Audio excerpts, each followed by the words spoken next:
David Carlock is an American filmmaker primarily known for making two short films. One of those films is called Rise, a short about robot oppression in a dystopian future, and the other film was released in 2010, called The Candidate. With reviews on The Candidate being generally positive, it's no surprise it garnered over 700,000 views on YouTube and praise throughout the film community. What I want to look at today is what I believe may have inspired this film and compare this short to other pieces of work to see how it's drawn from them and use specific elements from them in an effective way to make an entertaining form of media. The story of The Candidate follows a businessman struggling to make it big in his company. He puts in all the work, but the credit for his achievements end up going to his coworker. This frustrates him immensely, and after getting shut down by his boss, he turns to someone from the outside for help. Without giving too much away, the entire premise plays similarly to an episode of The Twilight Zone, and clearly I'm not the only one to think that. Ivan Kander from shortoftheweek.com described the short as, quote, a stellar episode of The Twilight Zone, mashing together reality and fantasy in a manner that is both emotionally and intellectually satisfying, end quote. It takes a realistic and relatable setting, an office space, and gives it new meaning. From being overly intense to being utterly surreal, the film manages to show these extreme feelings in an arguably mundane setting. Now the question is, how is this portrayed?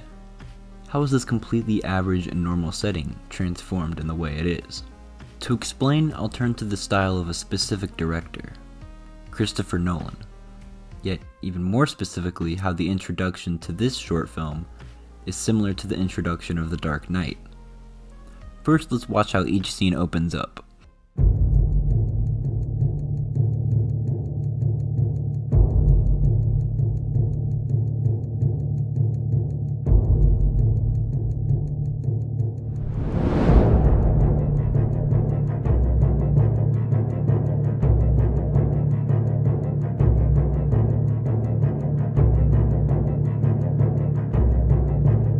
A man's worth can be judged by the caliber of his enemies. And Whitman Hayes is my 24-karat opponent. He's my presentation partner / liability / Achilles heel. And right now the room is wondering why the fuck he's 5 minutes late. Let's get at it. Watching Hayes twist. Seeing his pale cheeks go crimson. Kids can do this. All right. One of the only perks throughout the embarrassment he's putting me through.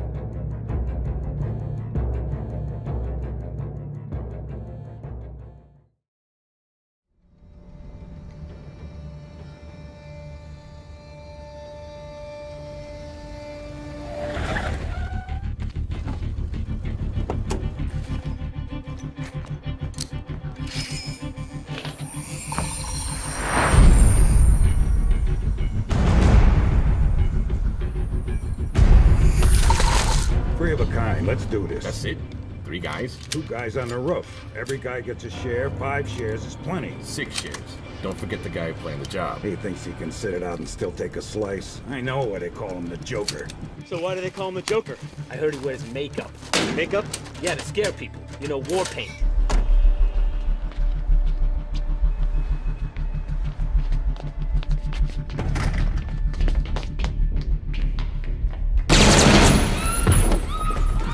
All right, everybody, hands up, heads down. I said hands up, heads down. Let's go, pal. I'm making a withdrawal here. I said hands up. No. Here comes the silent alarm. And there it goes.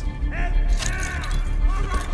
You're taking a ride with me. I said stay down here. That's funny, it didn't dial out to 911. It was trying to reach a private number. Is it a problem? No, I'm done here. Immediately you'll notice the similarity in tone, and this is because of the use of similar film elements. Christopher Nolan's style is well known to, quote, emphasize urban settings, men in suits, and muted colors, end quote. These are portrayed in both of the scenes, granted in different ways. Urban settings are shown in The Dark Knight with the city and the bank, and with the office space in The Candidate. All the characters wear suits in both scenes as well, and possibly the most important aspects that ties the two together are the muted colors.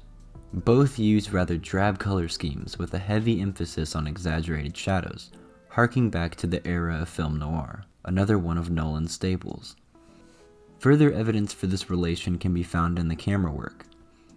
The use of frequent camera movement in each of the sequences adding to the intensity of each scene.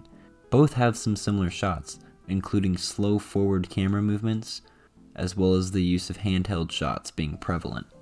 The final and quite possibly the most glaring piece linking these two together is the sound design. The first thing I noticed when watching The Candidate was the music.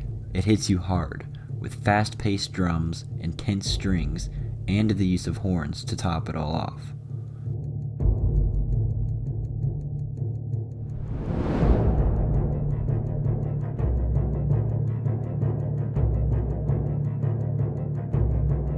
Now compare that to the music from The Dark Knight, and we find the same sort of thing.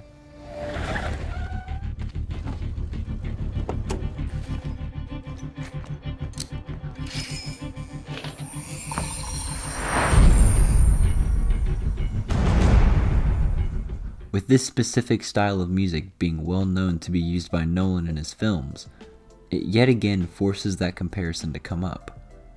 And that's not even all that's similar in this aspect. Just take the whooshing sounds that we find, for example.